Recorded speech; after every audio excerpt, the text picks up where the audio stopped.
Figure the ace, bigger the book. Huh? Figure the face, bigger the book. Yep. We get a weed. We gonna be the gig. Iggity on. Yep. Welcome to the Tampa Bay Breakfast Club. I'm your brother John. This is Kiana. And this is the one and only Miggity Mr. Edmund. And this program is being brought to you as part of the New Image Project of the Community Development and Training Center, aka See That. See that. And we would like to thank y'all for tuning in to help us to redefine what's cool. Because Smart is the new gangster. Baby. No. Now you know. No. Man, Yeah. we got to work on that, y'all. No, we done worked on it. No, Like that. man, what? Tell me about Berg Life, man. Who is that? Big shouts out to Bird Life. It's a local clothing designer, man. Finesse.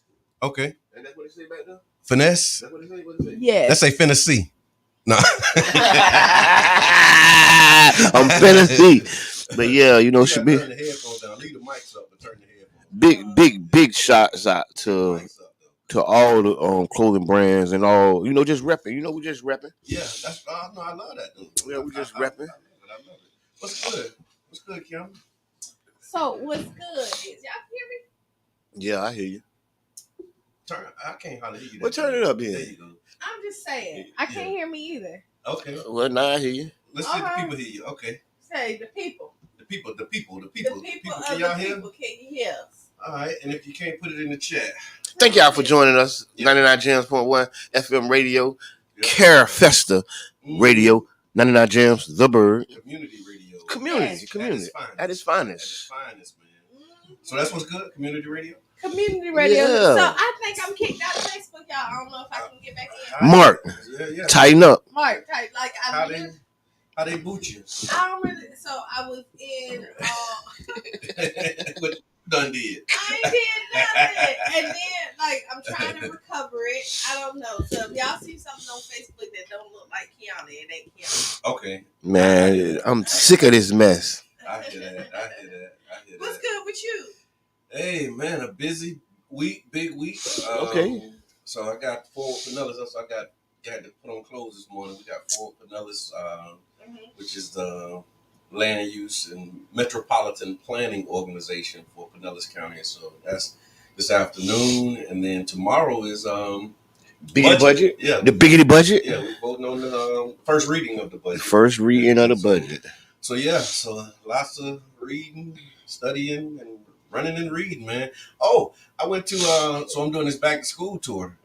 You asked me why we call it back to school. It's just because. Why you call it back to school? Because school just started. Oh, okay. Okay. so it's not like Rodney Dangerfield back to school. It's just school just started and we're going to meet with the teachers and administrators and really looking for opportunities to collaborate. So I went over to Perkins yesterday and also Academy Prep. Okay. And big shouts out to Perkins Elementary, that is. Perkins Elementary, man.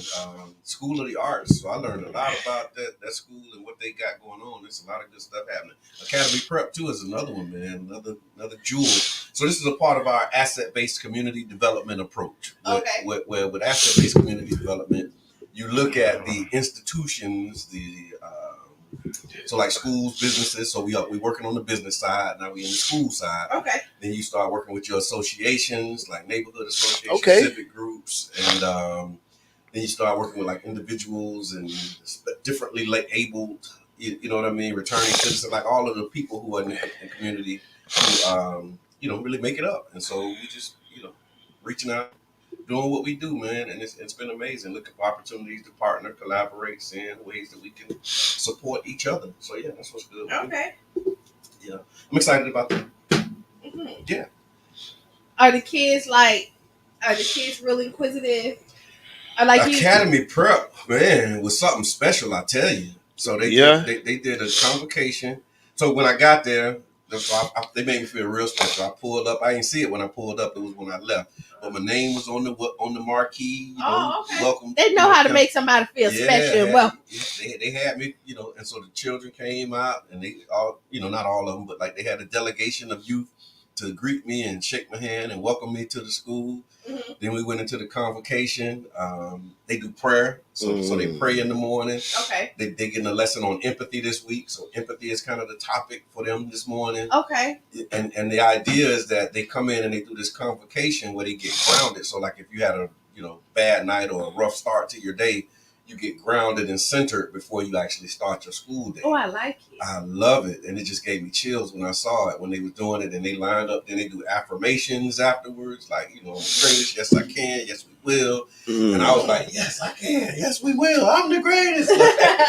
You was feeling it. I was feeling it. Yeah, this is where I need to be. So I'm standing in the back. The screen is towards the front. And then at the end, they say, we want you to turn around and greet our guests. So they turned around and, we had a Brother John moment. So we did like the Facebook reel and selfies. So yeah. It was a moment. I love it. Okay. Yeah. Now, did you see any future politicians in there?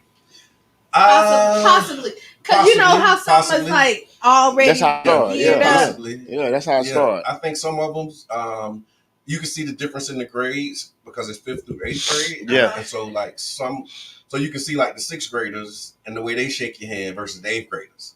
Like the 8th graders, they giving you the eye contact. Thank you for being here. The 6th graders, thank you for coming. Yeah. We're glad you're here. And you see the growth throughout the grades. So you can see how they pour into their students and the elevation. The elevation, absolutely. Okay. And they were very inquisitive. To answer your question, I went to a 6th grade girls class because they separate classes, boys and girls. A lot of research that shows why that's productive and effective.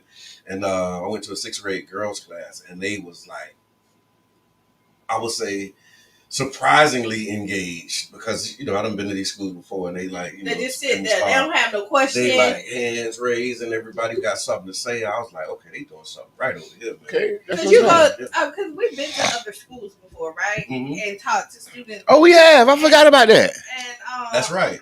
We have been to schools, talk to people. doing Big shots out the store 727. We will be talking to the kids on October. We'll be there. 20-something. It's 29th, I think. Yeah. We'll keep you posted. At Campbell Park. Yes. At Campbell Park. Is it? Yeah, 20-something. We got to get that date and start pushing that. We need to bring them in too. Yes. Sounds like a plan. So that we can talk about it. Sounds like a plan. Wednesday too. So y'all make sure that y'all tune in and tap in. You got something on your mind. Yeah, I was right. October 29th. Miss Teresa just put it in there. Thank you very much. Bless you. Thank you very much. We got support, man. And then later on this morning, we got Marees Scott coming in. Yes. So he has some things. Quis for life? Yeah, Quis. Quis for life, okay. Quis for life. Mm-hmm. And he's doing some amazing things. Black St. Pete Pledge. He has 5 keys to ending gun violence. He's doing a gun violence walk, so he's going to talk about that. A lot of good stuff, man. So I'm feeling encouraged today.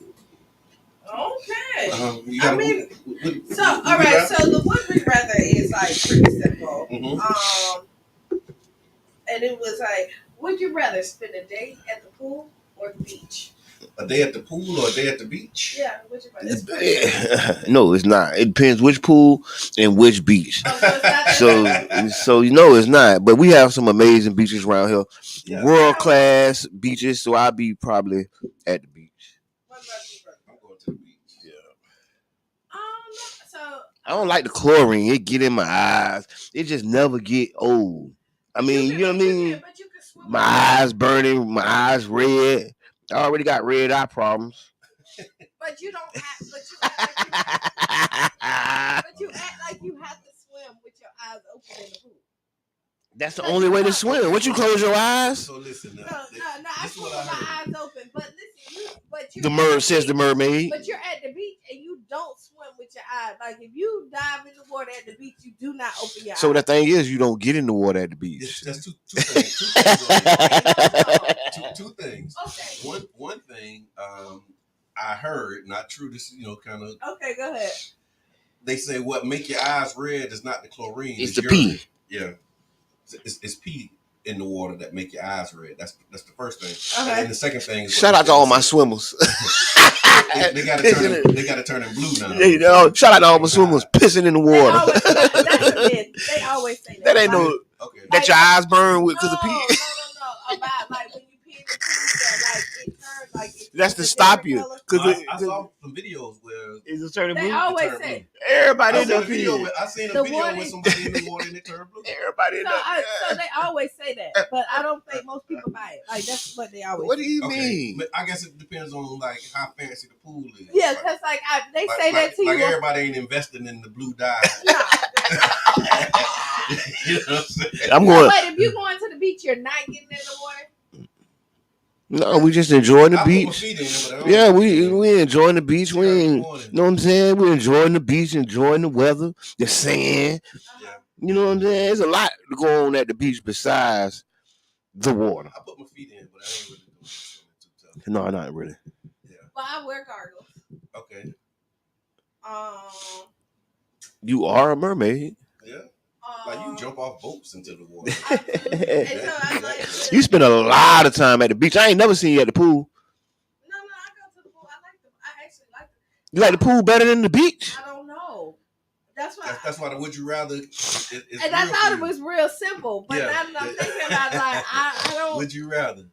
Ask the audience. Would you rather to go to the pool, or would you rather go to the beach? Put it. Either way, I'm enjoying the water. Yeah. Either way, I'm hopping in. Either way, I'm just putting my feet in. At the pool too? At the pool too. I'll get in the pool though. I'll dive in. Venture Island, one of my favorite spots. I like it. So I like Adventure Island, but it let me know how out of shape I am. Venture Island? Heck yeah. What you mean? You got to walk 1,000 steps to get to. Oh, in the ride. Yeah, you're right. You're right. I'm all right with that. I said it let me know how out of shape I am. Okay, no, I didn't see that as a. Yeah. That's the thing. I didn't realize that was a consideration. Yeah, it is. That is a barrier to entry. What, walking from one ride to the other? Not walking from up the stairs. Oh, the stairs. Okay. Yeah, the stairs. Okay. Yeah, that's a damn elliptical. That's you get on all the slides. I do all I can. Yeah, I do it. I do it. Are you just the wave pool and lazy river? Everything they got, I'm trying to do it. I'm trying to do it all. You trying to do it all? The last time I went to Adventure Island, right? Yeah. We supposed to get in these tubes. We walk up all this stuff, but we like off number, so they won't let us. One person can't get on, right? So it's odd. Yeah, you got the odd number. Right. So I'm the odd person out, right? Okay. So everybody else get on this float and go down. So I'm here. Yeah. And then they was like, "Well, we got another ride for you because it's the same step." I have to get on the straight drop down. Okay. Yep. Woo, yep right. Yep. Oh, I like that one too. You like that one? I do all the rides at Adventure Island. Okay. Yeah. Okay, but I did it and I survived. We got my wife to go on one of them too, because she do not do rides, and we got her on the ride, and that was it. she did that ride, and then that was it. That was it. And like, nope, never again. I did my ride. So Sierra said it's the beach for her. Okay. Yep. So, yep. But okay, so here it all. Okay, so listen, I do my laps in the pool, right? Okay. But I also love to explore the beach. Like I like snorkeling and scuba diving. Oh, you know what I mean? Like I like the jet skis. I love jet skis too. I like jet skis as well. Yeah. So I love everything about the water. Okay, yeah. Everything about the water. I got all of them red tide, boo-boo dumping, flesh-eating bacteria stuff to be playing in my head. You got to go. You got to first. You got to go to the right beach. Okay. Right. Right. Right. Right. So what beach here? Because I don't. So Clearwater Beach is too crowded for me. Okay.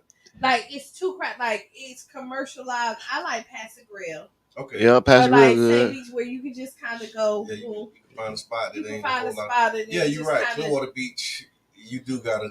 It's like a. It's like you went out of town. Yeah. For real. It's like a task. Yeah. It is a task. So yeah, I would like.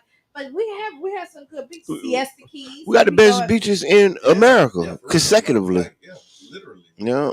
Fort DeSoto all the way to Siesta Key. Now I'm gonna tell you Madeira Beach. So I'll tell you, Fort DeSoto is probably like on. I would probably go to Clearwater Beach before I go to Fort DeSoto. Yeah. Why would you do that? I'm just saying Fort DeSoto on a holiday is really busy as well. Oh yeah, you gotta go on off days. You can't pick the best beaching days and try to hang out. You got the best beaches in the world, and then you pick the best beach day. You go on the 4th of July to the best beach day. Madeira, what do you call it? And you mad because people there. Sierra said she hasn't been on the jet ski yet. Okay. Oh man, we gotta make that happen. Yeah.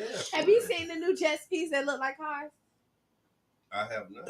That you sit in and then flip over like a dolphin? Is that a jet ski or is that a boat?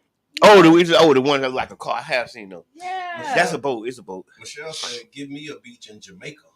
Okay. Okay. Okay. I mean, I'm going to St. Thomas beaches are very nice. Okay. Oh, the Cayman Islands. Look at these world travelers. Like, I've been up and down the Gulf Coast. I think some of them Atlantic beaches was good. I think we went to a good beach in West Palm. At West Palm? Yep. Mm-hmm. I've been there. I don't like how the water look on the other side. So I don't like California beaches. Yeah, I don't like how the water look. Our water look a little better. But I'm learning people don't like it. So our beach, our beach is warm typically. Mm-hmm. And so everybody that comes here and I be talking to them, they feel like I'm taking a bath. You know what I mean? Because it's so warm. But they want that cold. They want that cold. You go to California beach, the water is always cold over there. And I feel like you can't enjoy it. I don't like California water either. It look funny. Okay, they say the air out there is bad. Yeah, it look funny. All right, so put it in the chat, y'all. Let us know. Would you rather spend a day at the pool or a day at the beach? Yeah, let us know. This week in history. Okay. Attica Prison. We talked about this last year on this day. So the Attica Correctional Facility uprising in New York actually ended on this day after 4 days of revolt back in 1971. So the maximum security prison had been seized by prisoners on September 9th, 1971. One prison guard was killed during the initial takeover. Negotiations eventually broke down, leading Governor Nelson Rockefeller to order the state police to regain control of the prison by force. Open fire. Any means necessary. Open fire. They just open fire. On September 13th, 1971, tear gas was dropped from helicopters, followed by a storming of the prison by state police and correction officers, firing over 3,000 rounds into a tear gas haze. The assault resulted in the deaths of 29 inmates and 10 prison guards and employees who had been held hostage. They were saying most of the deaths was as a result of what they call friendly fire. In the aftermath, authorities initially falsely claimed that the inmates had killed the hostages, but autopsies revealed that they were shot by the police. Yeah. The Attica riots remains one of the deadliest peaceful uprisings in U.S. history, with a total of 43 people killed. What was interesting to me was what they were asking for, like the demands that was coming out of that. They wanted better living conditions. Yeah, this human increased access to personal hygiene items, like toilet paper. Mm-hmm. They was getting like one roll of toilet paper for a whole month, and they wanted more toilet paper, right? More nutritious food, proper medical care, of course, an end to police brutality, legal rights, overcrowding. The prison was severely overcrowded, and the inmates demanded a reduction in the prison population to address it. Religious freedoms, the ability to actually practice their religion without interference, an end to censorship, because they were being their mail and different things that they was getting was being censored and they couldn't get it.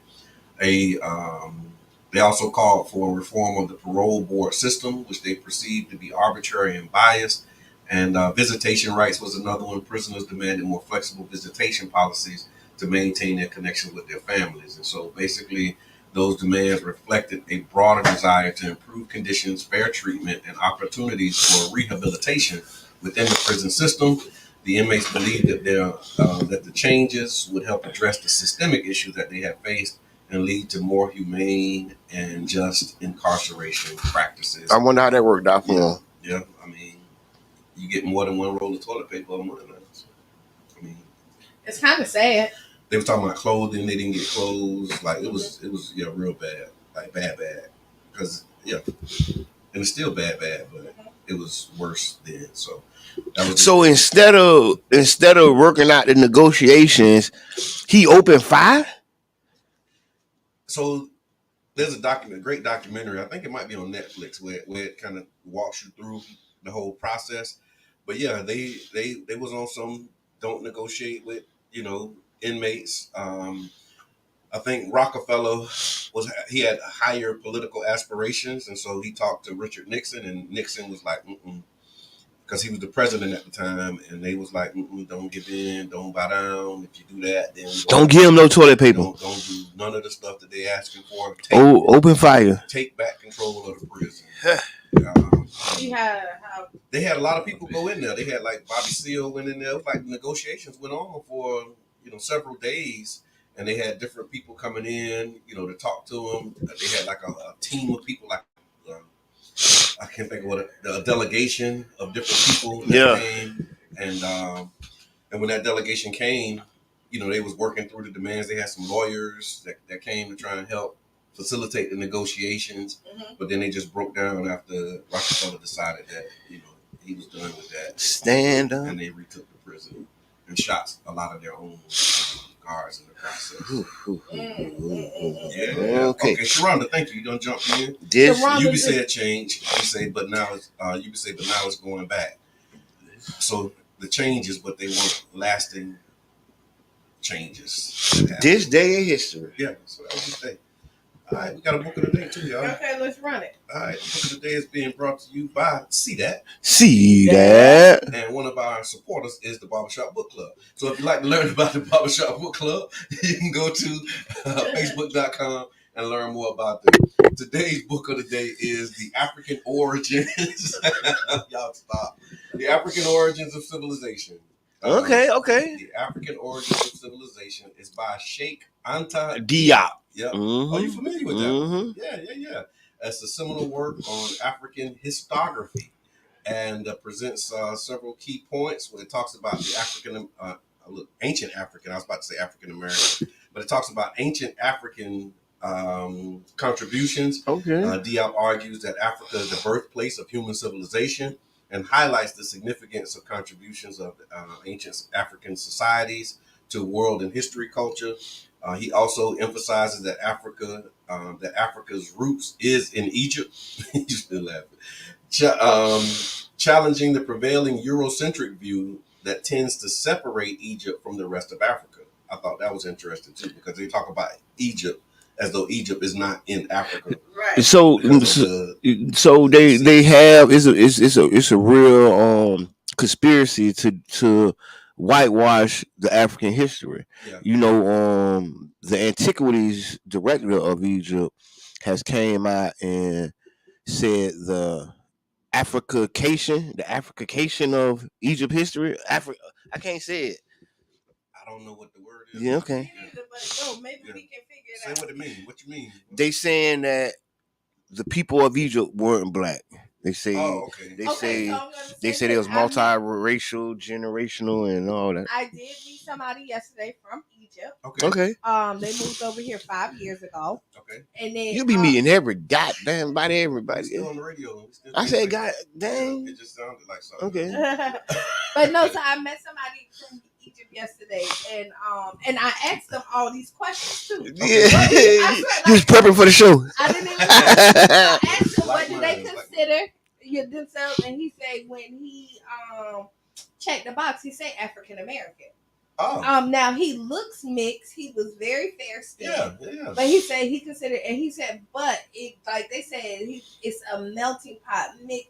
He was like, his grandfather is darker skinned. His father is light with blue eyes. His mom is like, you know what I mean? And he came out like they have really long, straight hair, more Caucasian. And then he has more the thicker, black like people have.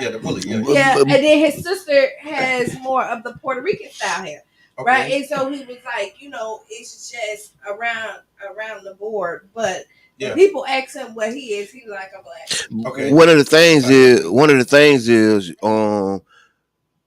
the continent has went through a lot of changes, especially Egypt. A lot of invaders, a lot of people who came in, mixed and whatever. And what I say is, because what it's all about is who built the pyramids, who made all the statues. They want to get the credit. That's what it really come down to. And let's be honest, why would these aliens come down and make a bunch of statues of black people? I mean, they say aliens are because aliens was black too. Now you start saying. Because the aliens are black. Oh my God. Oh, there he is. I understand. To me, that's the only why it makes sense. Or they came down here and saw how beautiful the black people is. That and too. Had That too. To make a portrait of it because they were stunned by our beauty. Had to honor them with statues all over the magnificent land of Kemet. They came down and I go for that. Something so beautiful. And they was like, we have to capture this beauty. And for a gift. And then what else happened? Because my imagination is that it was an alien man probably and saw the beautiful women and then was trying to court her. Ah. So the sons of God saw the daughters of men. Yes. You read something like that. The sons of God saw the daughters of men. You know, so that's okay. That's another. That's my back story to Sheikh Auntie Diop. That's my story, and I'm sticking to it. Why not? Because aliens is black people too. Yeah. Oh. So overall, the African origin of civilization by Sheikh Auntie Diop, it challenges the Eurocentric historical narratives and seeks to establish Africa's central role in the development of human civilization. It remains an influential work in African studies and continues to inspire discussions about African history and identity. And that, my friends, is the book of the day. Ooh. Yeah. African origins of civilization. So I have a question because this what's on your mind. First up, we got to guess. Okay, I thank you for that. We do. You want to introduce yourself? Yeah, I think that might work. Yes, hi. Let's see. Let's do that. Trying to turn it up. Okay, yeah. See, when you should. I should have just left it alone. I ain't saying nothing. I should have said something. Leave it alone. There you go. Right there we go. Now you can just back the chair up a little. There you go. Just talk first. There you go. Hello. Yeah, we can hear you. Yes, hi. My name is Marees Scott. Yes, sir. I'm the president of Quis for Life, a non-profit organization that we utilize to fight gun violence in the African American community and beyond. Okay. Thank you for that. And he came in here like real progressive. Yeah. Oh yeah, he came to do it. Yeah. He got to play, man. With his radio voice. So we got a would you rather question. Brother Maurice, would you rather spend a day at the beach or a day at the pool? Well, I am a water person, so you guys gave me the best choice. Okay. Having both worlds having water. I'd rather have the day at the beach. Okay. See? Why? See? At the beach, not only do I have the water, but I have the sand. If I put my feet in the earth, I'm connected to the earth. I'm able to see all of God's wonders right there and physically be a part of it. I think the concrete is probably limiting. Ooh. And the pool is where all the action is. But at the beach, the action is in the water as well as on the shore. That's right. And I want to always be connected totally. You got multiple options. I love that. And so, we're gonna get into a conversation with Brother Maurice, man. That's Sierra is shouting you out too, man. Yeah, thank you, Sierra. But actually, she's tagging you, telling you to tune in, right? Yes. Telling you to dive in. So, just real quick, y'all, a project that we've been working on for a minute. I want to just kind of read the article so that y'all can get the context. So the city of St. Pete has taken steps to address the challenges faced by residents struggling with unpaid bills and the threat of eviction, exacerbated by the economic impact of the pandemic and rising inflation. During a recent CAC, or Citizens Advisory Committee meeting, the majority of the members voted to support 2 assistance programs. The programs are the Eviction Prevention and Probate Assistance Program. All right, Eviction Prevention and Probate Assistance. This program aims to help individuals facing eviction maintain a healthy financial record. That sounds good. It won't directly pay owed rent, but will offer legal assistance and negotiation of payment schedules, discussion of relocation agreements, tenant representation during eviction proceedings, and mitigation of eviction records. So basically, once you get an eviction on your record, it's hard to get a place anywhere. This program is going to help to mitigate that. The program would allocate $95,000 to hire a full-time attorney for eviction protection services, along with $5,000 to cover court fees and other costs. Unlike the existing community law program, this program won't have household income restrictions because right now a lot of the programs are income limited. The other part that I'm excited about and could have used myself at one point was this probate assistance program. This program addresses properties that are not in the current occupant's name, often due to a deceased family member's name being on the title. Eligibility for probate assistance requires an income, now this is income based, at or below 120% area median income, and the program will allocate $200,000 to hire probate attorneys to assist with legal assistance. And I actually got a call from a constituent saying, I'm struggling, I got coals on my back, I'm trying to get some money for my property, but I can't because it's not in my name and it's tied up in probate, and they don't know how to navigate probate. Mm-hmm. This program is a program that will help people who have properties like that navigate the probate system and be able to get the properties out of probate into their name properly, so that they can begin to leverage the asset the way that you can when you got a clean title. So, yeah, just wanted to let y'all know that's what comes down the pipe. Coming down the pipe, Barack just put it in the chat. Mm-hmm. Fellas, he needs y'all help. Come out Saturday the 16th. Wear some casual clothes. He will be providing lunch and drinks, and also giving y'all $50 gift card. This Saturday. Mentoring the youth. Yes, not just for showing up though. If you successfully make it to the end, yes, you receive a gift card. You would just show up and get your $50 though.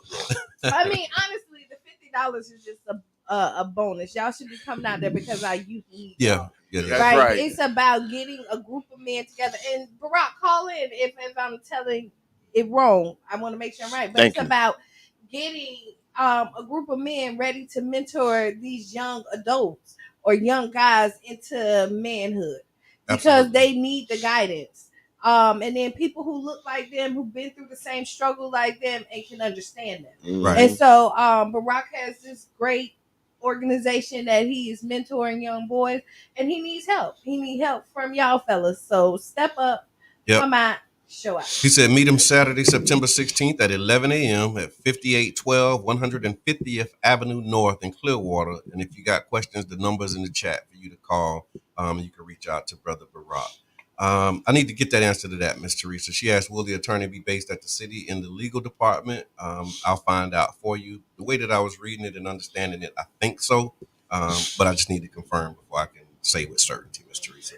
I like how the Southside CRA able to provide for the entire city. Maybe some of the other CRAs can help out. Mm-hmm. Yes. I'm just, you know what I'm saying? I'm just keeping 1,000. That was on my mind the whole time. I love how the Southside CRA is the pot. You get what I'm saying? And we need to also tap into some of them other pots that's out there. Message. Miss Debbie said, I have a question. Are there programs that can assist when individuals want to put their homes in trust to their children?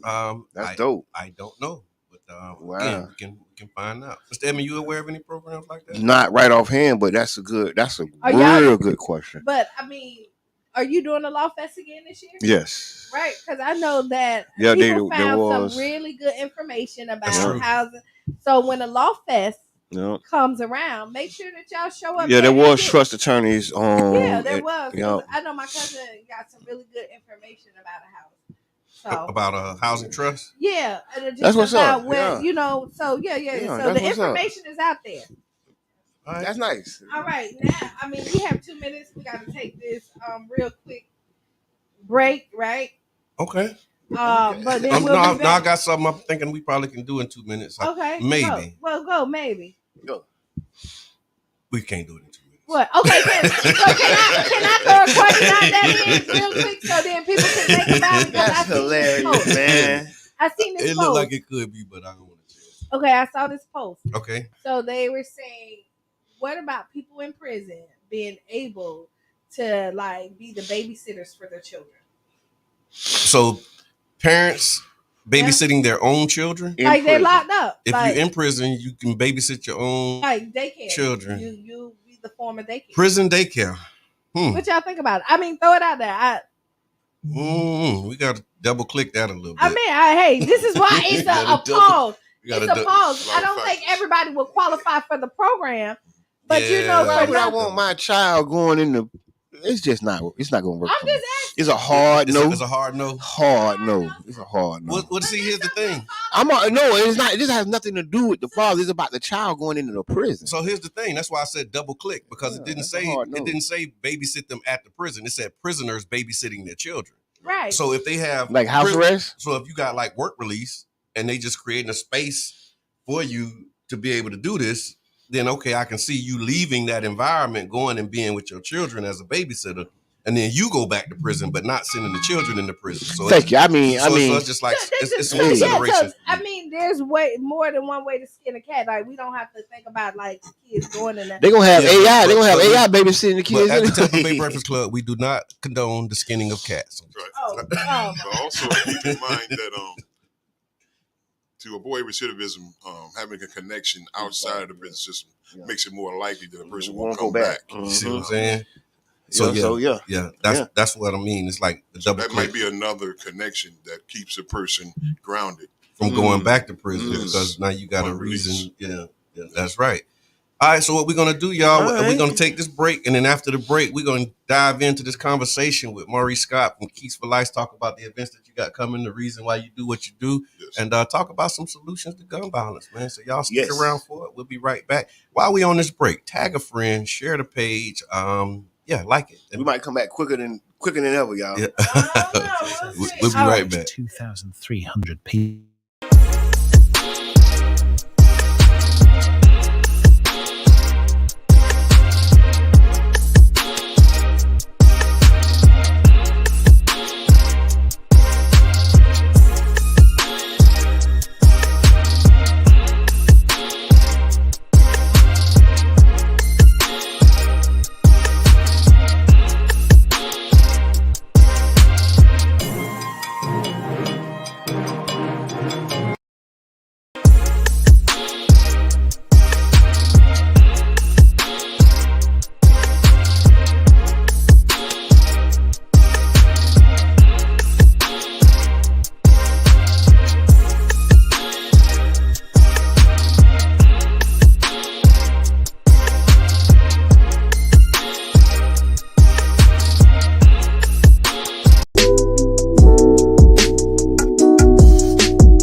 imperialism. The details. I like what you did there. 5, 4, 3, 2, 1, and just like that, we're back. We're back. We're back. We're back. We're back. We're back. And black, what is it? And aliens are black people too. The original aliens.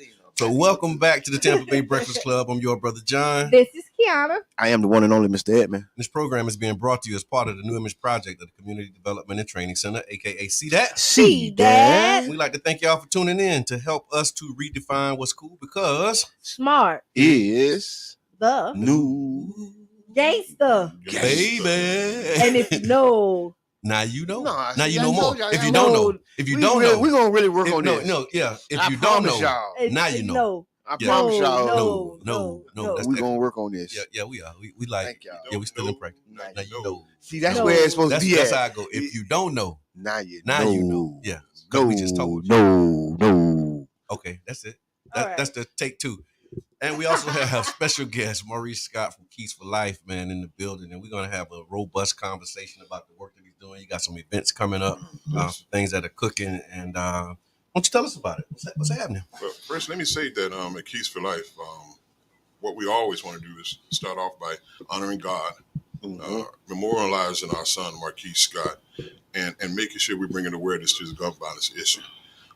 Let me say also, first, I want to give honor and respect to my wife, Marees Scott, who's the co-founder of Quis for Life, and my family for all we do as a unit to keep my son's memory alive and honor God's purpose for our life. At Quis for Life, we lost our son, Marees, back in September 17, 2019.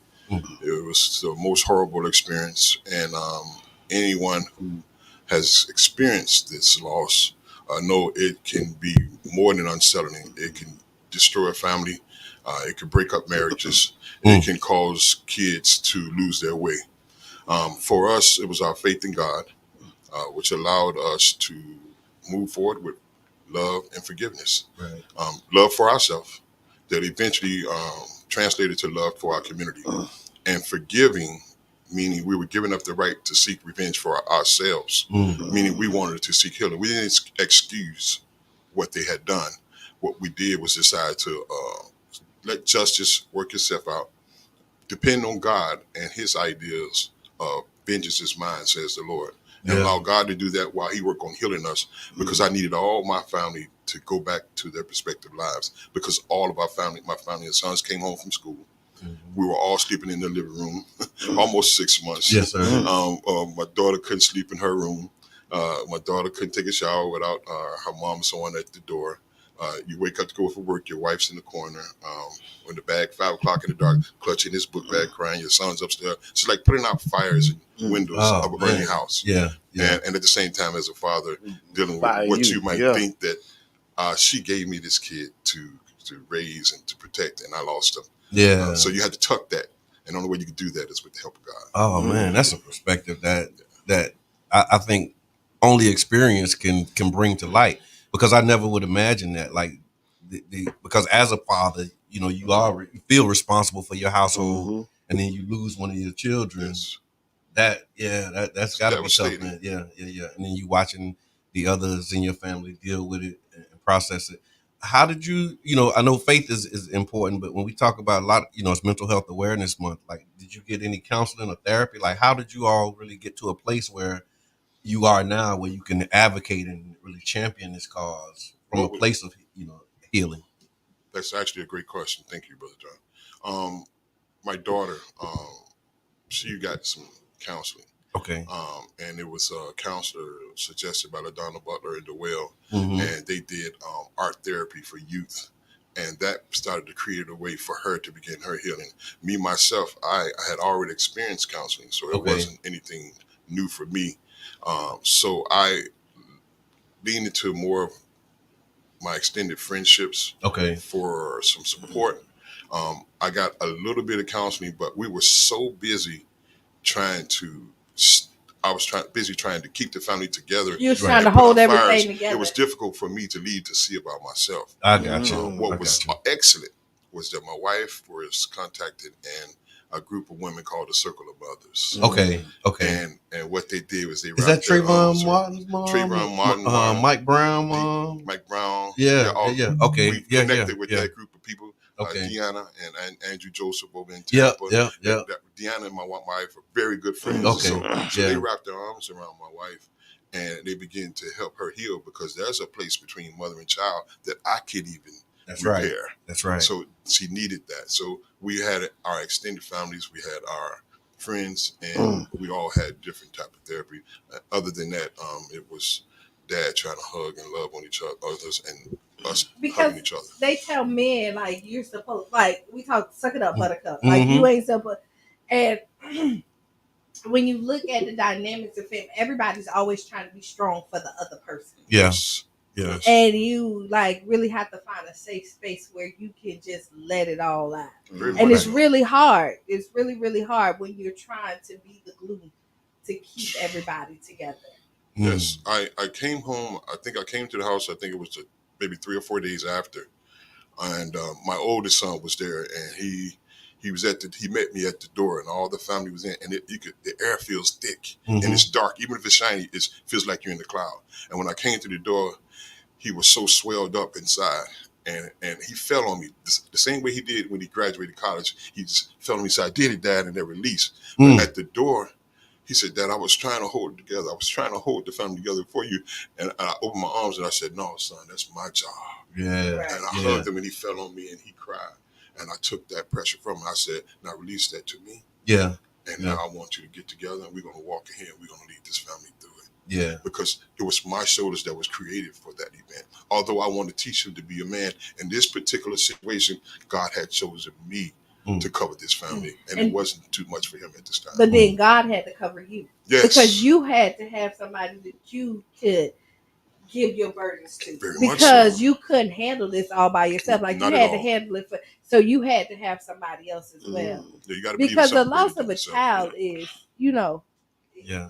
No, that's amazing, man. That's amazing. I cut you off. I do. Oh no, you good. You know, this is always a touchy subject. You know what I mean? For me, I lost an infant child. So a parent that lose any children, lost a child, is always devastating. Yes. You know what I mean? At any stage. Right. And I know you have all the memories and everything, and then what your dreams for him.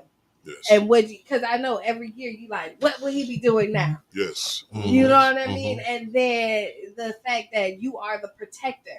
And as parents, you want to protect them from the world. That's right. And so it's like a guilt that you carry that keeps you right there. And when you have good days, I talked about that before, when you have good days and Quis is not the top of you feel guilty. Like, oh, I'm not honoring him.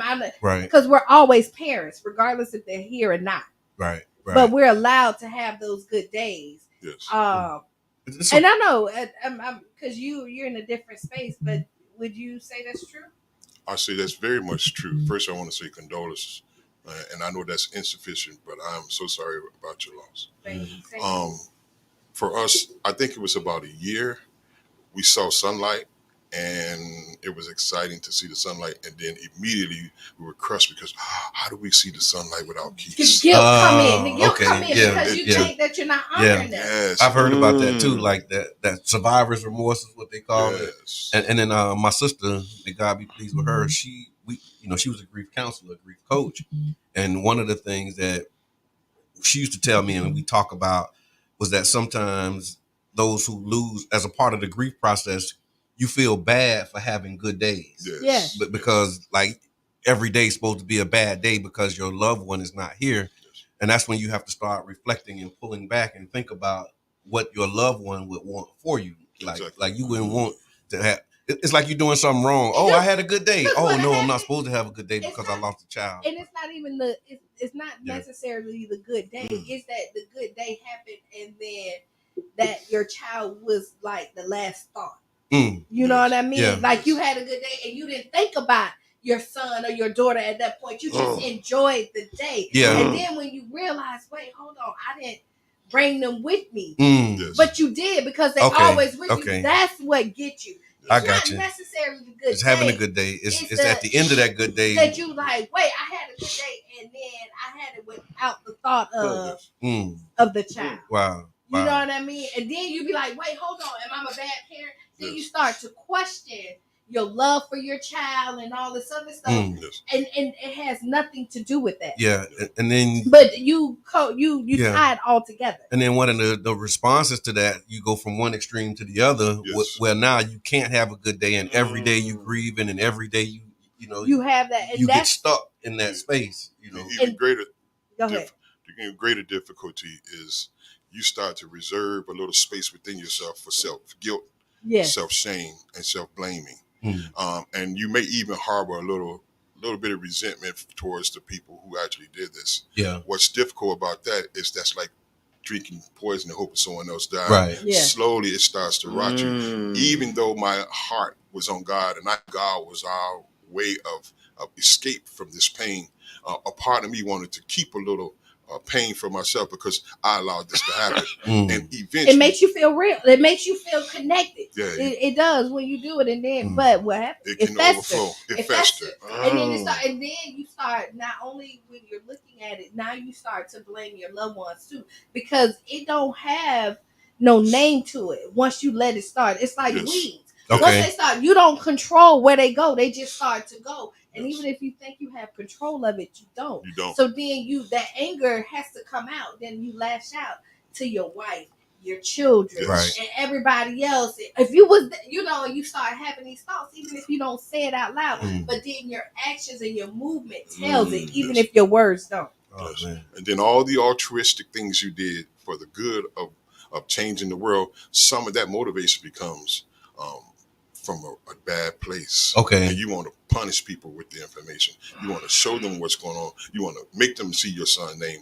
And what happens is, in the end, like the Bible says, that the anger or the wrath of man, God is not in that. So when you start to yourself and use your wrath to push that message, you lose the power of the message. Because you operating from that place of anger or that emotion, and once you start to express that, it's being felt. Because you wonder why you're not getting the result. You lose the strength. You lose the power. Because you're no longer helping. You're not no longer teaching. You're out here just trying to prove a point. Right. Instead, you know how we say, do you rather be right or fix the problem? Right. And at this point, you just want to be right. Like, eventually it destroys you. It does. Yeah. It does. Speaking of teaching, I know you've been going around a Black St. Pete pledge, and we talked about an experience that you had this week.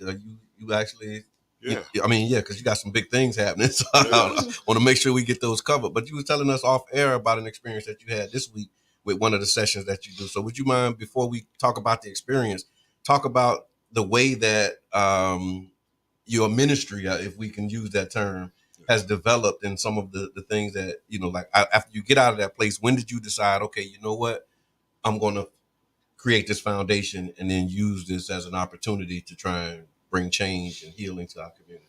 Yeah, I remember having this thought inside of me that God had something for me to do and write. So I put a pad on one of the tables that your mom used to have to set the dinner up for your dad while he's watching TV, and the pad sat there.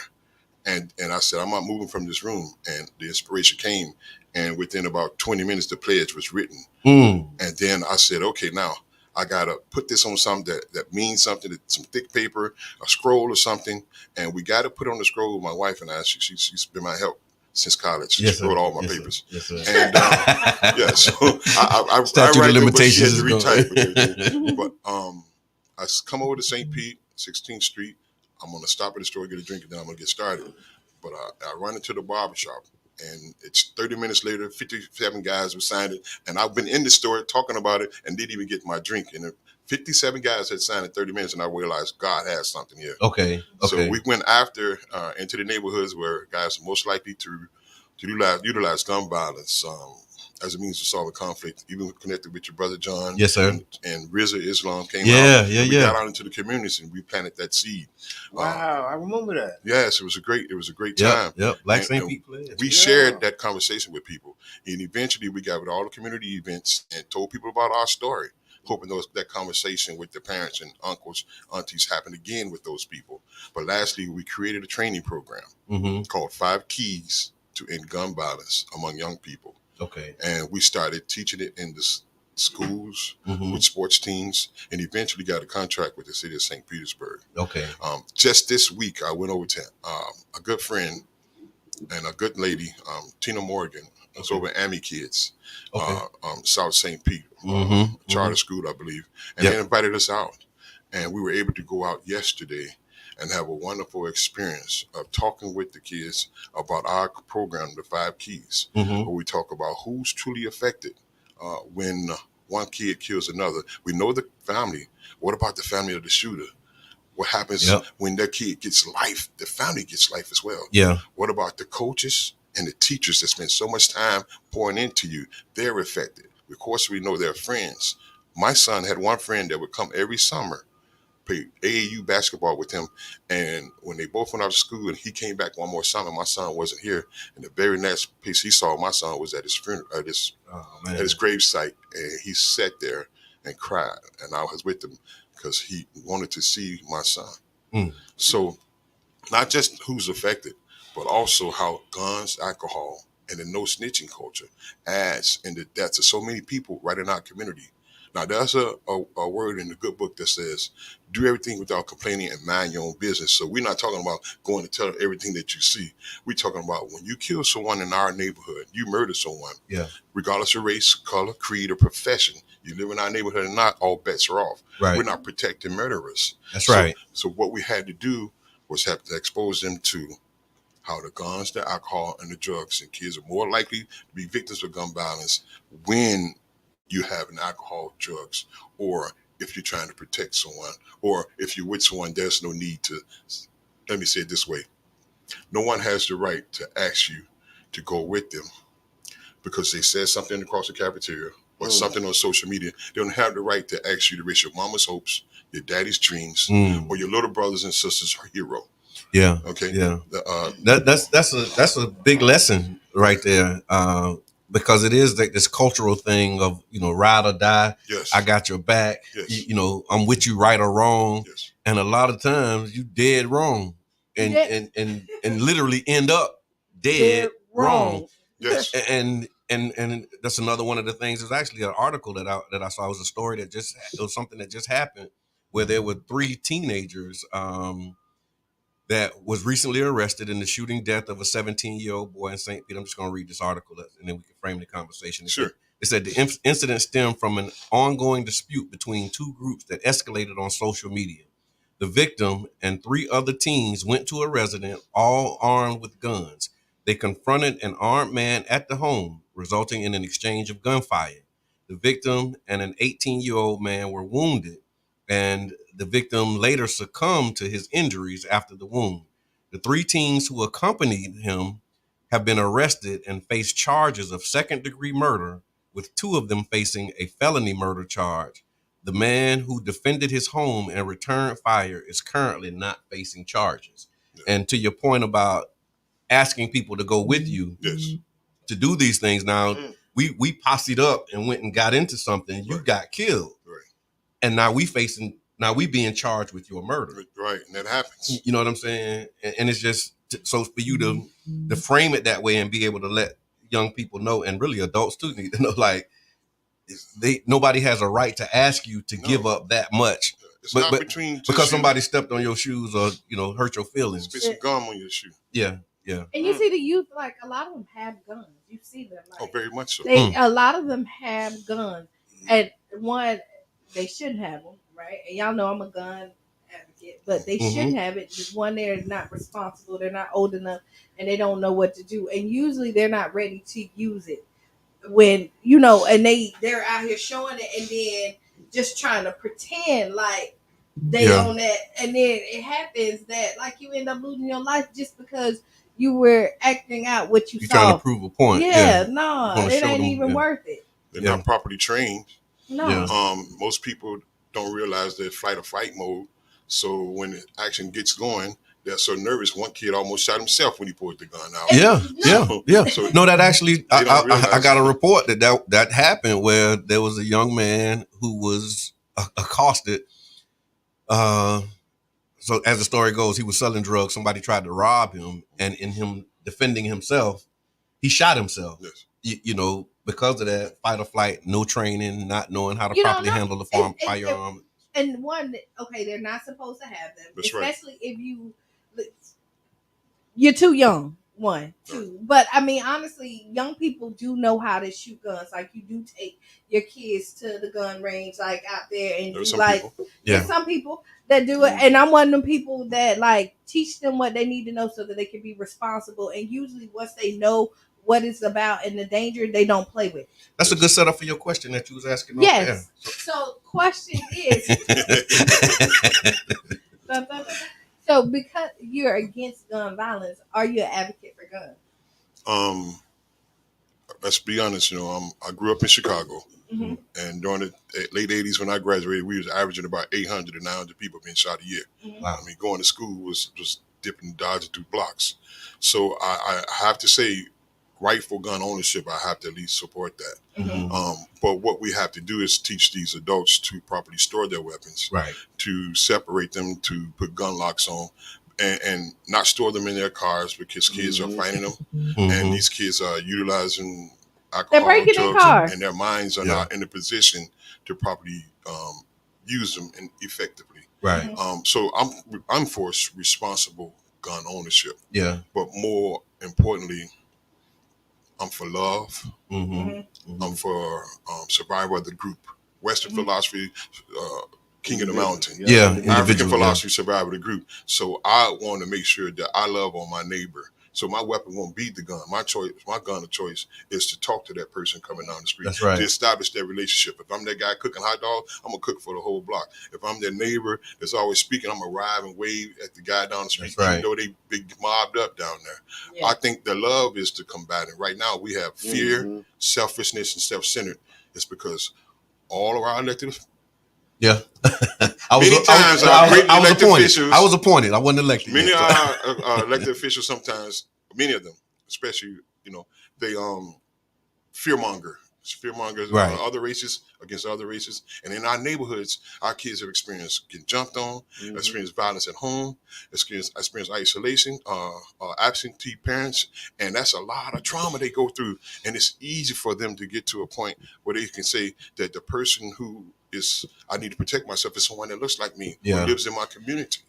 And you know what the kids do? And it's exciting, unfortunately. Being bad is exciting. Thinking you could get away with something. Thinking that you could be the cool kid that everybody kind of feared. Like, it's exciting to walk in there and everybody looking at you.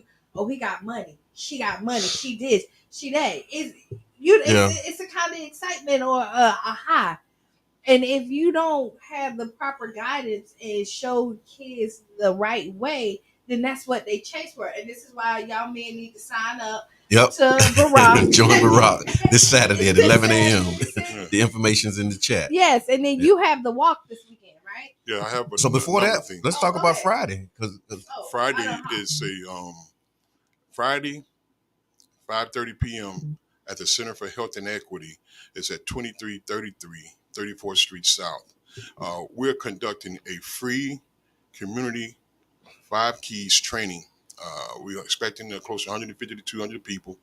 You can come on out, bring your kids, and we will take the community through our training of gun violence. We'll share our experience of losing our child and some of the things we talked about earlier about the program. That's amazing. Everybody, we're going to have some food there. Everyone's invited. Go to our website, or if anybody have the information, please register each of your children so we can get a head count and know how much food we need to bring. That's awesome, man. And I was going to ask you too, we talk about how, God prepares you, for these assignments that we end up on, whether we see it or not, whether we know it or not. Like, just the fact that you have, a training program, you have the ability to speak, you're articulate. How would you say, can you look back and see how God prepared you and put you in this position to be able to do what you're doing now? Very much so. Tell me a little bit about that. Like, just one of that moment where it's like, how did... Let me give it to you straight. I was a stutterer. Okay. And I was very emotional. So when someone pissed me off or made me angry, I couldn't articulate how I felt. So it usually acted physically. I lived with a mom, 6 brothers and sisters. She lived with schizophrenia. Many times she's gone for weeks or months. I didn't find out till I was later in life that she had schizophrenia. I just was missing her. So I grew up around gangs. I've had over 16 people pull guns at me and shot at me. So I had lived pure trauma, but all the things that I had endured growing up through Chicago with my family, for me, education was my outlet. Okay. And when I went to college at FAMU, they talked about how I came from the Chicago projects to FAMU. There was a big article. And I think Al Lawson was one of the local elected officials. They just drew him out of his district too, by the way. Yeah, they did. Yeah. He brought me in to and they need to draw him right back in. Yeah, they drew Al Lawson out of his. He's something that's been there long enough and involved in the struggle that he needs to be back there. Yeah.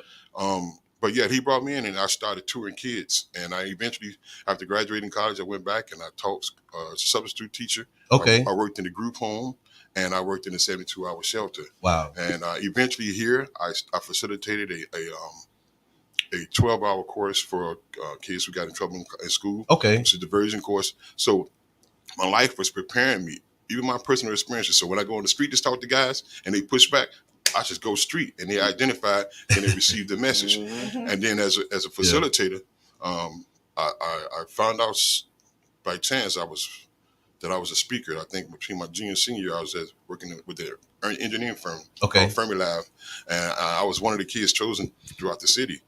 And I was the only person who wasn't a valedictorian or anything, but when it came down to our presentations that we created, they chose me to speak and record and share with the media. Right. And I said, you know what I'm saying, about 500 times. That's how we talk. That's me. But see, so they call it code. Don't they call it like code switch? We kind of talked about this before about code switch, and I think that it's important. Yeah. Like I think it identifies because you're more than just the street. It's bilingual. It ain't code switching. It's bilingual. And it's also languages. And I think it's also knowing your audience. Yeah. Like the way you talk to a group of 5th graders is not the same way you talk to college educated, doctoral candidates. Right. And so if you want to look at it that way, when I'm in the room with the doctoral candidates and I just left the 5th graders, I code switched to speak with them. That's kind of my idea. It's like, the way you talk with your family, the way you talk with you got a different language, different lingo, different, the objective mores, is to be heard and to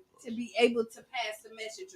Right. Yes. So regardless if you talking Spanish, French, hood, not hood, hood is a whatever language, the right? case is. Hood is a language. No, African American vernacular English. I would say culturally, we've been taught to wear the mask since we've been in this country anyway. Yeah. So we have a different face for different people. Right. So we just utilize that. That's us true. guys who have some I look at it as effective communication. very much so. If you want to effectively communicate to a certain group, you got to talk in their language. And I appreciate you sharing that. And I was genuinely interested in that. And to hear that is amazing to me because a lot of times people get thrust into these roles and you don't reflect on how you were prepared for these moments and you think that you just landed here by chance. You know what I mean? And so like with your journey and your preparation for what you're doing is amazing. So prison, experiences with drug addiction.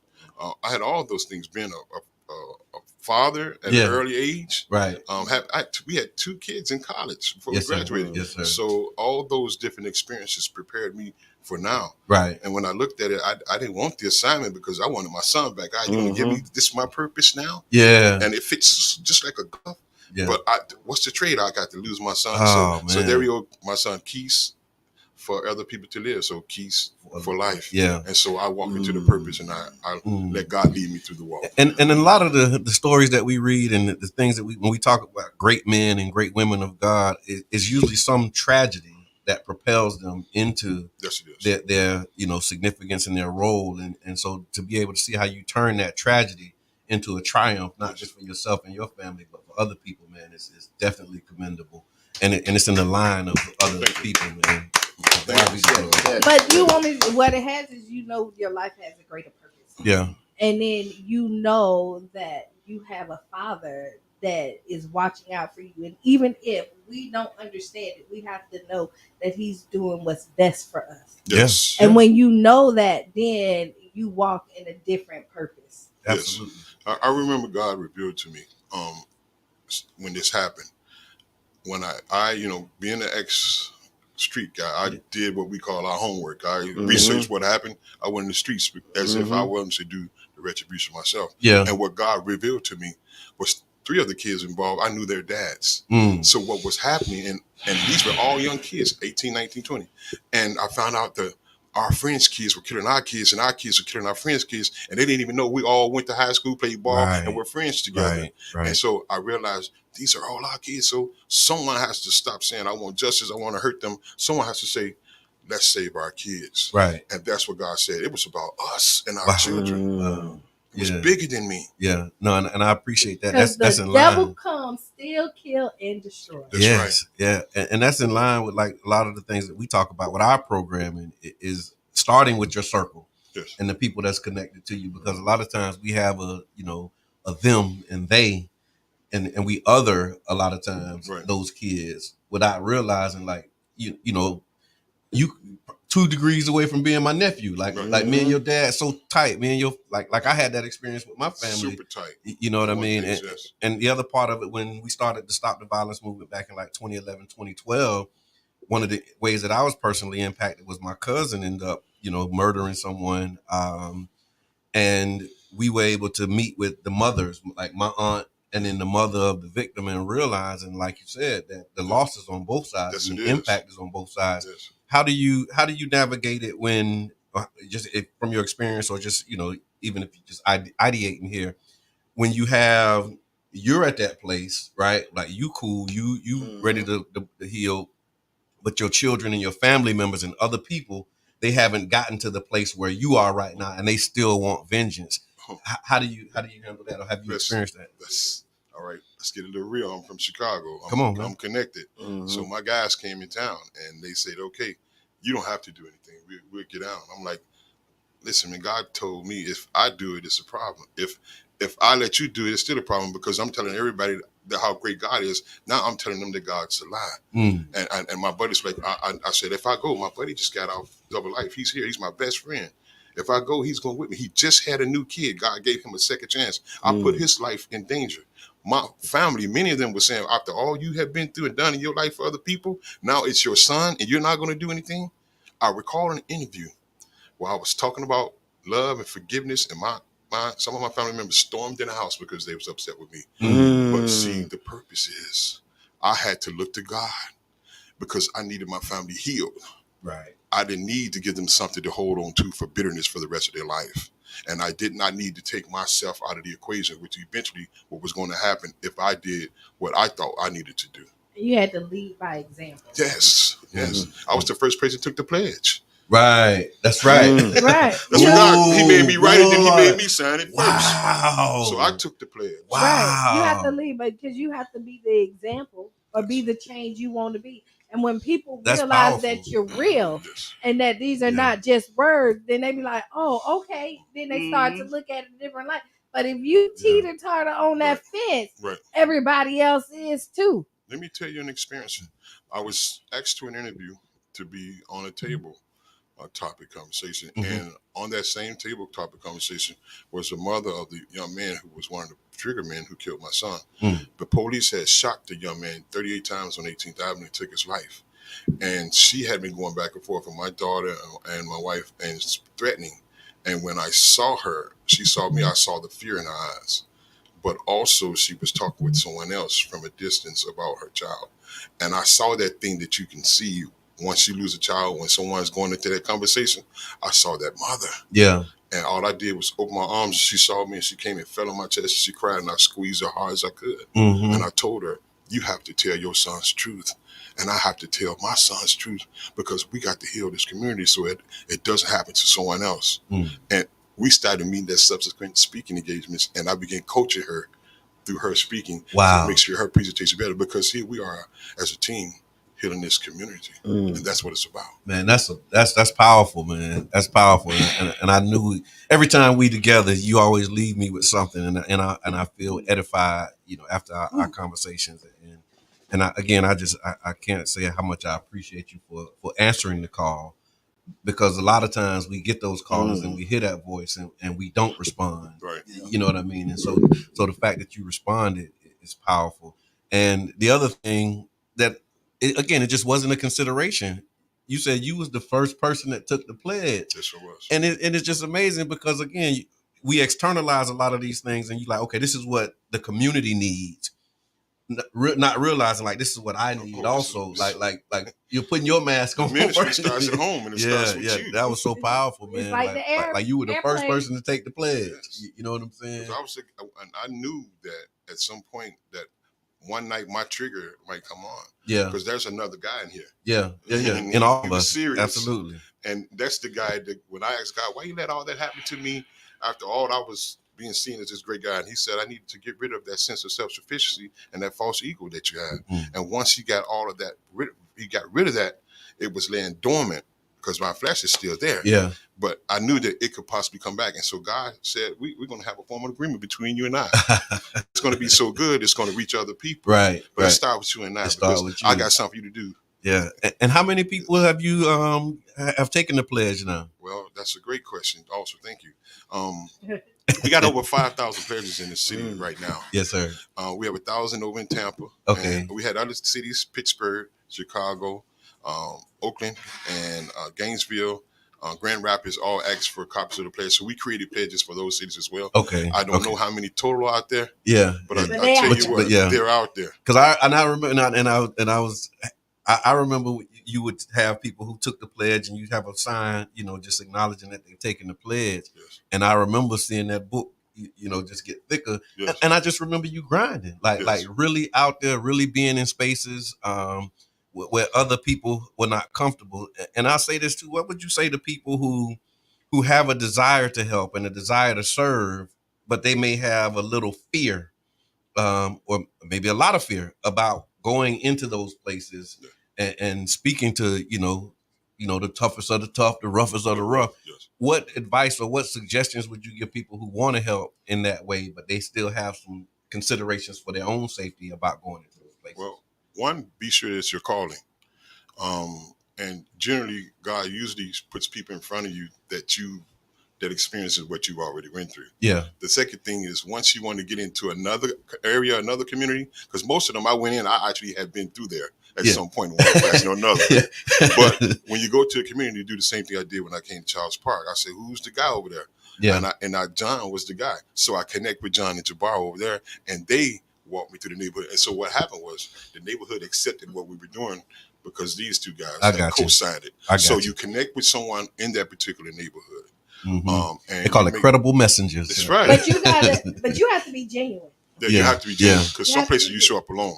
Yeah. I showed up off 9th Street. I remember you. Man, I remember you by yourself. Like the guy said, he said, I knew something was in you when you got out the truck, because he said 2 guys got killed right there, and you came right here talking as if you're part of this team. And I remember him. I'm talking to another guy. Him and another guy arguing, and everybody got a pledge, but this one guy who came up on a bike. And eventually, when they got at a break, I gave him one, and he got ready to argue. And he looked down. He said, "What the H is this?" And he looked down. And he started reading. And a smile creased on his face. Yeah. He said, I can't stand it right now. I said, no problem. He just rolled off. Everybody laughed. So ain't in the headspace to really honestly, commit to this. Yeah. Because when you sign your name, it's a commitment. You're making a pledge. No, I love it. And you have to respect that. Okay. I don't want to leave. I know it. Yeah, you done stayed all this time. No worries, all good. Appreciate you. So you're listening to the Tampa Bay Breakfast Club, the new 99 Jams morning show right here on 99.1 FM, WUJM. And 99 Jams is a community-owned public media resource. And as such, we rely on the support of listeners like you to help keep the shows that you love on the air, to keep the doors open, and to allow us to continue to put out quality programming in the Tampa Bay area. So if you'd like to support the Tampa Bay Breakfast Club and the 99 Jams family, you can go to 99jamstheberg.com and make a donation. Also, we still have stars, and so if you'd like to send stars to support the Tampa Bay Breakfast Club, go ahead and hit that button, man. Kiana just left. She can't explain it to you, but yeah, y'all done did it enough. You know how to do it.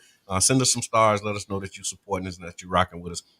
We have special guest in the building, Marees Scott from Quis for Life, and he's talking about this upcoming event that he has, really a weekend of events. So we talked about Friday, and Sierra, she actually put it in the chat. So it's the 5 keys training. There's a link in here for you to be able to click onto that link and then register for the event. Please make sure that you RSVP because food is going to be provided. And if you know anything about head counts and how that works, if you've ever done anything, it's important that we know that you're going to come. Don't just pop up if you can help it. We're not going to discourage you, but please take a minute to register before you show up.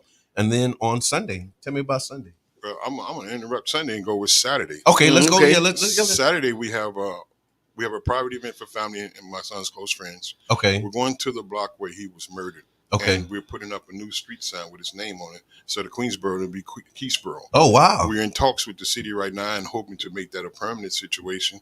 And we hope that hopefully that does materialize. Oh, that's awesome. So we're going to dedicate that spot, pray.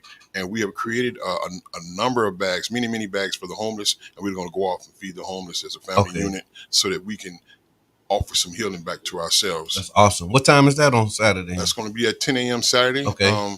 We ask that not people don't show up because throughout this weekend we're going to be very busy with people, and I have to create a space for my family. Okay, gotcha. So that's Saturday. But then also Sunday. Oh, I love that. We have this great big event. Yes. We got to be intentional about our create space. That's right. Sunday, downtown South Straub Park. Okay. 198 Bayshore Drive, Northeast. We're going to gather together for the Marees Scott Quis for Life Anniversary 4th Annual Community Gun Violence Walk. We're going to meet with a couple of speakers are going to be there. We're asking everyone who has lost someone. You can wear T-shirts. We're going to provide materials to make posters if you want to make a poster with your loved one's name on it. And we ask you to come down and walk with us to keep that memory alive and bring attention to this gun violence. Yeah. Just the other day, my wife and I, she had went through a list of those who had lost their lives in St. Pete. And she went back just a few years. And we were at 115. Yeah. And we just filled the border with 115 kids and young people. And we're like, we could go back further. And there was always someone that we miss. We don't want to miss anyone. Yeah. But you end up missing. But it's so many people. And that board is going to be there with all your loved one's name on it. And for those that we don't know, let's stand in solidarity with those like in Jacksonville who were murdered. That's right. Let's stand in solidarity to those like in Buffalo and those people that were murdered and the kids that are killed at the schools. Let's get out and talk about the need to end, to get some gun control. Let's get some love. Let's replace all this evil. Remember 3 things, of course, I want you to know. Either you're here to stop the evil of gun violence, you're here to create a safe space for others, or you're either here to help heal. Come to the walk and be one of those 3 things or all 3. I love it. We invite you out. Please join us. That's amazing. And I remember the impact of this, of the names, because we did, when we had the vigil, like the kickoff vigil for our Stop the Violence campaign back in like 2012, and we read the list of the names. And then at a certain point, we had people start to shout out names, from the audience. And the appreciation and the acknowledgement that we got from those, who hold them dear was just overwhelming, because a lot of times you forget the names and you're talking about the people who have died, but once you actually say their names, later on it became a hashtag, say their names. And then the similarities, fast forwarding into, was it last year, maybe earlier this year, I participated in a ceremony that they do at the Holocaust Museum. Okay. And the Holocaust Museum has a similar, in the Jewish community, they read the names of all of the victims of the Holocaust and those who lost their name. And I was like, wow, we did that in 2012 with gun violence. And then they do that with the Holocaust, and just seeing the connection and the parallels. But it wasn't lost on me, the magnitude of it, because I've done it, understanding what that means to the families and those who, are in that space. And so that's amazing that you're going to have those names and have the list of names of people who have lost their loved ones. King Jab is on the board now. Y'all can't see him, but we want to welcome him to the ride. Jab, you come on, man, tap in. You ain't come to say nothing, I know it, but come on, man, tap in. When you talk about gun violence and ironically, me meeting the brother Marees was actually right here on the radio station. Mm-hmm. It's when Bird had the show. Yeah, yeah. And our paths crossed because him being from Chicago and me growing up in L.A., we have a full understanding of a different type of violence. Right. You know what I mean? That our city can endure. And when you say, like when y'all was just talking about people lost from gun violence, like I was kind of in the zone because since probably like the age of 10 or 12, I've been consistently losing homeboys from gun violence. Right. Yes. Brother Reno had to stop me because literally on my birthday I would be mourning. Wow. My homeboys that I done lost. Like, yeah. He like, bro, you can't do that. But that was my celebration of my birthday thing about you just recognizing and reminiscing. Dang, you know what I mean? And he broke me up out of that because it's consistent. Right. It's consistent. And I love what he's doing. It's amazing that you're doing these things in our hood because when you say Queensboro, like when I was doing what I was doing in the street, this is where I was at, Queensboro and Oakland. Mm-hmm. Those was my hood. Yeah. And when you said Queensboro, I was like, wow. Yeah. This is what's needed, bro. Absolutely. This is what's needed. It's you were what's needed. I took the pledge. And it's real. It's kind of surreal to me because the humbleness that you have is amazing. And like my message from a couple Thursdays ago, like my message to the kids will be very kind of rough and abrasive. Yeah. Because my realization is I saw your message. Yeah. Kill someone or you take someone's life, y'all not prepared to handle the consequences of the prison. No. Mm-hmm. And it's when you get there, it's sexual predators there. Yeah. It's things there that you never experienced. And you don't real have tough guys. Yeah. No, and we ain't going nowhere. We you're just here getting here with life. We've been here with life. Yeah. Big difference. Yeah. Yeah. So my mentality is different. Right. And I don't think these kids understand the full spectrum. Right. I think it's got it ain't well. I'm not gonna say it. We didn't really understand it. No, we didn't. Yeah. But we was cut from a different cloth than our children, like because we could actually fight.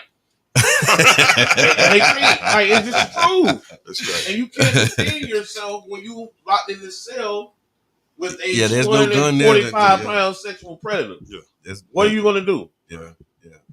So I wanted to thank him.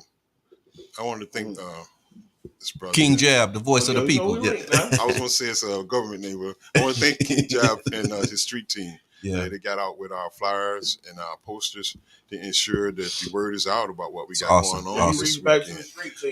Yes, sir. I also want to thank Pinellas Community Foundation, okay, Moms Demanding Action, the Circle of Mothers, Black Lives Matter Grassroots, and the Whale, the Perk, Hidden Voices, Sierra, John Bailey, all those people that help us to do what we do. I really appreciate you. I love you. And to my mother-in-law, Mary Walker, I love you dearly. God bless. That's amazing, man. And I like I said, it's so much. If you could, and leave us with maybe an anecdote or one of those. I remember this time when because you have those moments when you talking to youth and sometimes it feel like the mark is being missed. But then, would you mind sharing with us an opportunity that you had where you talked to a youth who might have started out one way, and then you can see the light bulb go off? Because that's like one of the most gratifying things when you're doing this work. When you actually see somebody flip and get it. Would you mind sharing an anecdote? I shared one with you earlier. Yeah, I know you want me to share that one, but I'm gonna share this quickly. Yeah, no, that's very fine. Quickly. I was invited over to the baseball park near Campbell Park by co-host champion Carlos Daniels, Nikki Capehart. Yep. Shout out to them as well. And while there, I normally go to, when I'm at events, I always go out into the community. Yes, so sir. I went over to Citrus Grove, Old Belter Heights. Yeah, yep. Okay. And my goal was to catch the young men in that. And I saw 3 young men in the back, but there was a couple girls up front. And so quickly I gave them pledges chasing the young men. And while I was chasing the young man, I caught up with them, but they were so afraid that I was the police, they couldn't wait to get away. So as soon as I looked off, they took off. And so I spoke with the family, and then coming out, about 10 kids, like 7 to about 13, 12. I came and asked, can we have one? Can you have one? I said, hold on, let me tell y'all what this, y'all know what it is. Right. They said, no, they pointed to one of the girls. They said, she made us all sit down and she read it to us and made us read it. Wow. And I gave each one of them one. They were all across the slides, all across the playground signing it. And there was one little girl standing next to me, very quiet, about, couldn't be no more than 6. I said, you want one too? She said, yeah. I said, I only have one left. This one's for you. I said, now go ask one of those guys to give you a marker to sign. She took her phone. She said, he said, give me the marker. Right. And to see that one girl touched 10 other kids. Right. And right. Who knows what impact she made on their lives. Wow. So although we have 5,000 pledges out there, this conversation has been going on. I don't know who we touched. That's right. And I'm grateful for that little girl because she showed me that God is doing way more than I can ever imagine. They call them impact multipliers. That's right. You know what I'm saying? Yes. And that's amazing, man. So again, I just want to thank you for what you do, your service to the community, your commitment, your consistency. Because a lot of times these things start and then they fade because we get busy with life, we get distracted. And so seeing that you're on mission, you're on purpose, you're growing, really seeing it grow, seeing the relationships and the connections growing, seeing the support waning, because this is another one of the experiences that we had. A lot of the true grassroots movements that are really in the dirt, they don't get the support of some of those people that you named and organizations. They don't get that type of backing. And so to see how God is blessing you to be able to move and navigate those spaces and grow, operating your mission is definitely commendable. And I appreciate you, man, for enduring it. Because again, it can get tough. You can get discouraged. Well, let me say this quickly. I was able to get to those people and receive their help because I got the helps.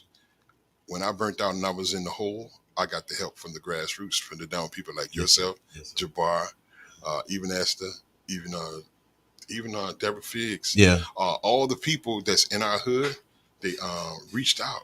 And Darren, even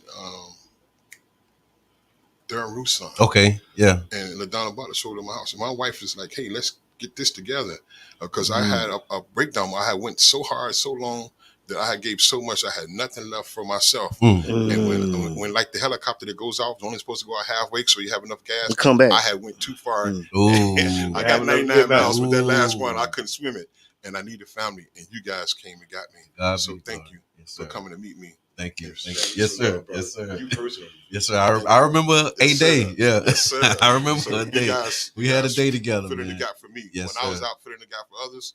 Yes, sir. God brought you. That's what it's all about, man. Thank you for that. That's really what it's all about. Mr. Teresa say, God bless you. Yes, Mama Blue say, my grand kids pledged. Right now. We have to teach our children that fighting isn't the only way to resolve disputes. Conflict resolution. Lady Robin says, great conversation and insight. Thank you. Yes, a lot of great comments, man. Let me see. So I'm putting it back in the chat so that y'all have it. It says, please come out to the training on Friday. That's 9:15 at 5:30. Quis for Life, Inc. 5 keys to end gun violence among young people. Yeah, that's where? It's 9 at the Center for Health and Equity. Yep, Center for Health Equity. 2333 34th Street South. Yep, and we have that information in the chat. Yep, we know exactly where it's at. All right, so we're gonna land this plane, y'all. Final thoughts. So if it was a final message that you had for people, just something that like, if it was a message that you had, like we told them where to go, but if it was just something you wanted to leave people with, what would that be? Believe in something greater than yourself. And what overcomes any and all of this is simply love. Love it. Final thoughts, Mr. Edmond. Man, I want to just thank you for all you're doing. The work is very much needed. Our children need you. Our community needs you. I learned some stuff today. Keep up the good work. Yeah. You got my support 100%. King Jet. Final thoughts. Oh, I'm sitting there for Keanu. Be the thing you want to be. Right now, 5 things. Yeah. That's it right there for real. You got the script. You got Actually, just the thought process, you making me want to revisit something that you actually kind of inspired and that was when we were doing the street team training. I did that Crenshaw presentation that I did. Right. And I think that's something that, because people still going up there on 16th Street, they still calling it Crenshaw. Okay. Little do we know, and being that Crenshaw in LA is kind of like a Mason-Dixon line of violence. I ain't know that. I mean? Yeah, it's split. That was the whole presentation to show you that on this right side, yeah, Crips, and on this left side is blood. Right. Kind of with the right and left flag. I got you. I got you. Yeah, so that's you inspired me to go back into that. But man, I want to link, man. I got a lot of things going on. I got your number, man. We just go. No doubt. I look forward to it, brother. Yes, sir. Let's change the world together. So we're gonna land this plane, y'all, and I think Don J up next is Sister Hughes. Make you lose your shoes. Total praise, man. Y'all make sure that y'all tap in, tune in. We'll be back on Freestyle Friday with the intellectual gangster, Brother Donnie the Professor. And this has been the Tampa Bay Breakfast Club. I'm your brother John. This is the one and only Mr. Edmond. This King Jab. And we out. Nah.